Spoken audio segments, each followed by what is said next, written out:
AFE Babalola's wrath: how one man's power is destroying Nigeria's democracy. The fight begins December 10 by John Ebiazian Oshodi, my friend. And now to the news info, a bit to the article info. AFE Babalola, at 95 years old, is a man whose legacy could have been one of dignity, wisdom, and empathy, a revered legal icon standing as a pillar of justice. Instead, he now stands accused of turning his immense influence into a weapon of destruction. His alleged personal grudge against Dele Farotimi, a Yoruba lawyer and a human rights advocate, has spiraled into a calculated campaign of persecution. Why do you have to use a Yoruba lawyer? Why can't you just say a lawyer? Into a calculated campaign of persecution. Farotimi, a fellow Yoruba man, is being subjected to torment for daring to publish a book, Nigeria and its Criminal Justice System, that exposed the systemic corruption in the nation's institution. In Yoruba culture, empathy and forgiveness, even for perceived mistakes, are values held dear, especially when shared heritage and kinship are at play. Yet, at 95 years old, Babalola appears to have abandoned these principles, choosing instead to allow a fellow Yoruba son to waste away in an Ekiti prison under inhumane conditions. Okay, now I like this angle that this one is going. Farotimi's plight began when Ekiti police, allegedly under Babalola's influence, stormed Lagos in an unlawful raid. They abducted him with force and violence, dragging him to Ekiti, a place where Babalola's authority is undeniable. Yes, obviously you did that because Ekiti is your region, you have power over there. That is why you bundled that man and you took him to Ekiti. In Ekiti, the court denied Farotimi's basic right to bail, ignoring both the fact of the case and the reality that defamation is no longer a criminal offense in Lagos, where the book was written and published. Now, Ekiti prison has become Farotimi's tormentor. Reports reveal that he's been systematically denied food, medication, and basic human necessities. Can you imagine that? These actions are not accidents. They are calculated efforts to weaken and destroy him. How can a man of Babalola's age, stature, and cultural grounding preside over such cruelty, especially against one of his own people? In Yoruba tradition, there is a deeply ingrained sense of solidarity and compassion, especially towards one's own kin. Mistakes, no matter how grave, are often met with forgiveness and efforts to uplift rather than destroy. I don't think that I don't think that at all. Even to your own region, you can be wicked. The people that I say that they are really supportive of their own is the Igbos, Yorubas. You will see them, most people that have traveled outside the country, that you will meet Nigerians that have been there for a very long time, especially your Yoruba brothers or sisters, that has been there, that has been in places of position or power.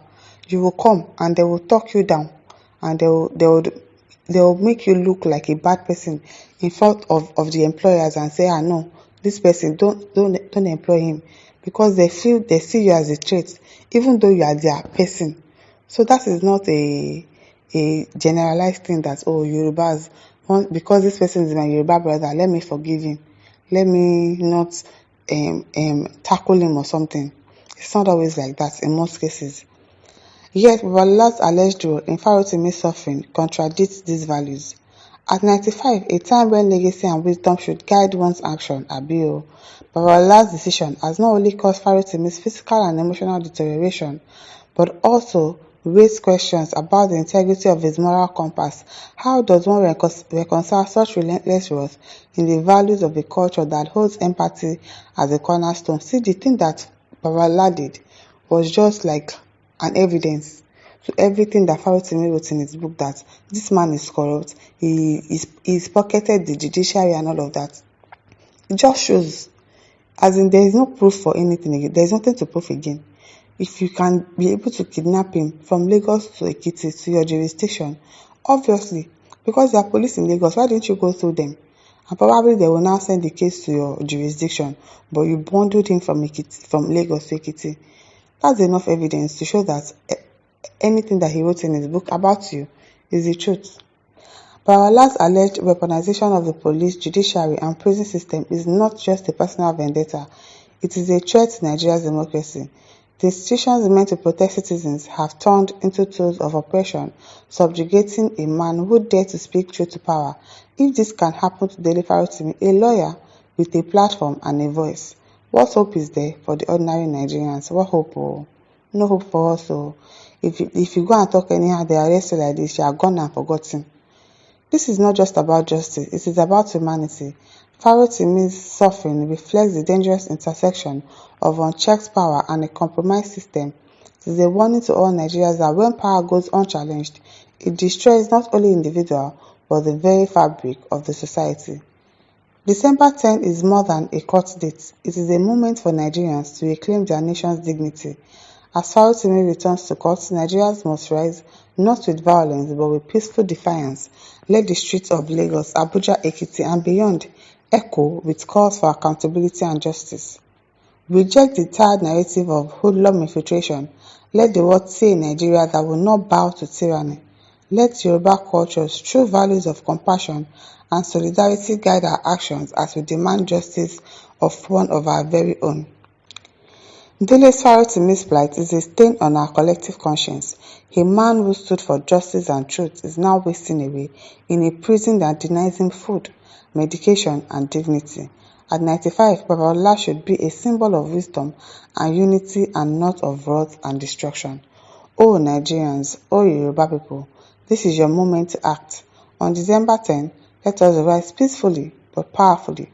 Let us demand justice for Dele Farotimi and an end to the misuse of power. Let us show that we will not allow a fellow son of Nigerian to be destroyed by a system that has lost its way. Farotimi's life and legacy are in our hands. His fight is our fight. The time to act is now. December 10 is the day we reclaim our humanity, our democracy and our nation's integrity. Let us not fail. I hope so. If we can actually do that and protest, because Showore said he's going to protest, I hope that they don't block people from protesting and say no, you can't protest, because on December 10 you will see police, those ones to gullible people, and instead of you to support citizens, to help you with these people that don't care about you, your salary is always to write them about, instead of you to join hands with people to help them, no, you are going to be supporting politicians. No wahala. But if we can actually do that, it is a step in the right direction that we can actually achieve and take back our country from oppressors in this country. If they can protest peacefully about Farotimi's release, then we can actually do that and fight for our democracy and reclaim our democracy, like Mr. John Edbiazan has said. My listeners, over to you. Leave your thoughts in the comment section. Don't forget to like, to share, and subscribe. Thank you for listening. See you some other time. Bye.